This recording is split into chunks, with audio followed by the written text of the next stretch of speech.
نادي الزمالك بيخسر من نادي أسوان 2-1، وكل اللي قلته عن نادي الزمالك في الفترة الأخيرة حصل واتحقق قدام نادي أسوان. بسم الله الرحمن الرحيم. السلام عليكم، ازيكم عاملين ايه؟ اهلا وسهلا بيكم على صفحتكم كوره مشكل على اليوتيوب. صلي الاول على سيدنا محمد عليه افضل الصلاه والسلام وندخل في كلامنا على طول. زي ما قلت قبل كده عن نادي الزمالك كتير، ما تتخدعوش في مباراه الاسماعيلي كان فاتح خطوطه زياده عن اللزوم قدام نادي الزمالك، وده اللي كان مدي نادي الزمالك المساحات والاريحيه في اللعب، فقدر يكسب المباراه بسهوله، او يقدر يكسب المباراه مثلا 3-1، وقدر الماتش يكون سهل وهين على نادي الزمالك. لكن قلت ارجع لمباراه المقاولين ان اي حد هيقدر يقفل خطوطه كويس، بالذات من خط الوسط، ونقفل خط وسطه كويس وضيق المساحات من بدري على زيزو وامام عاشور، نادي الزمالك شكرا. وده اللي قلت ان نادي الزمالك من البدايه، وهفضل اقولها واعيدها من سنين فاتت، نادي الزمالك محتاج واحد زي عبد الله السعيد.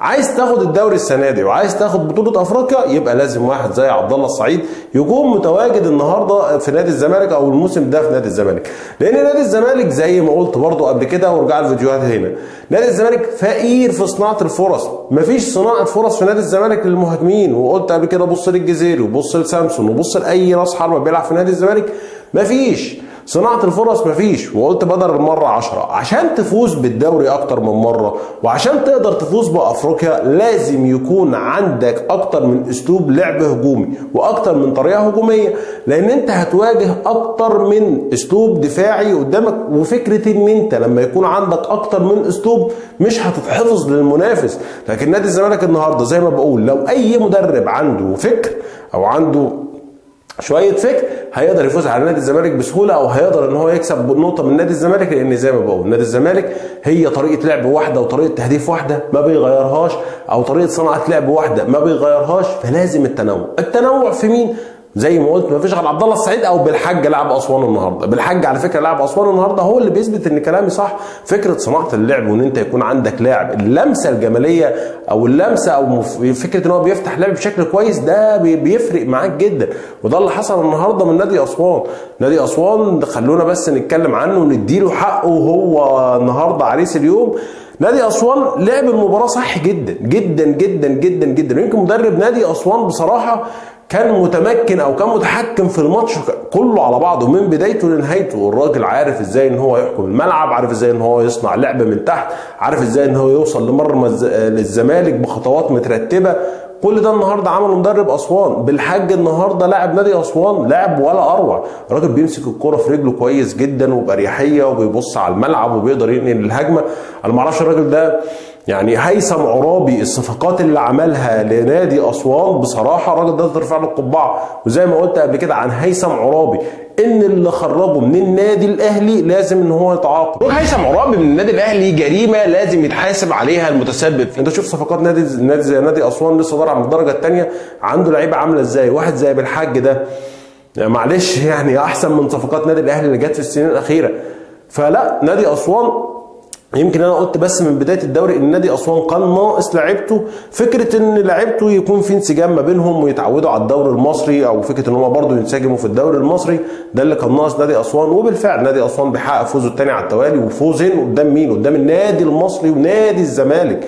فوزين مش هينين لنادي اسوان، وزي ما بقول بثبات وباريحيه وكل شيء.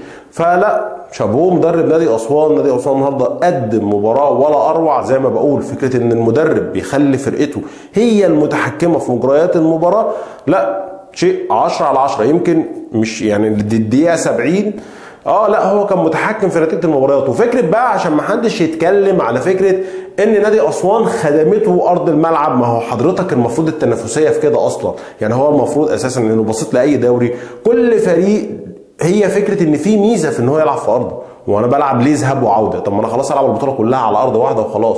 ففكره ان انت لازم تفهم ان انت كل فريق في ميزه بتبقى في ارضه، وفي ميزه هو على ارضه مثلا حافظ الملعب اكتر منك.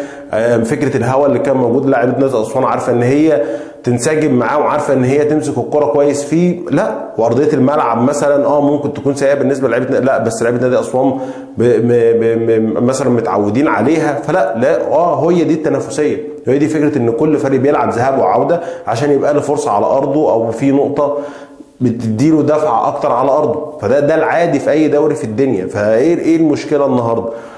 هارد لك نادي الزمالك ولازم ولازم ياخد باله من اخطائه عشان ما يخرجش بدري من افريقيا وما يخسرش الدوري بدري. زي ما بقول اخطائه كلها بتتلخص في ان هو يلاقي حل لفكره مفتاح اللعب، او ان هو حل اللاعب يكون مفتاح لعب في نادي الزمالك. شابوه نادي اسوان بصراحه، اداء ولا اروع، واداء بيتطور خطوه بخطوه، وده المطلوب.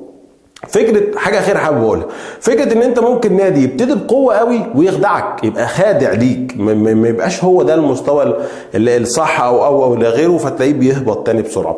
لكن نادي زي نادي اسوان خطوه خطوه تلاقي المستوى بيتدرج، بيتحسن. نادي اسوان هيوصل لنهايه الدوري، هيبقى حاجه مبهره. واحفظوا الفيديو ده واحفظوا كلامي ده وشوفوه. اتمنى ان يكون شرح المباراه عجبكم، واتمنى ان تشاركوا معانا في التعليقات وتشتركوا معانا على القناه.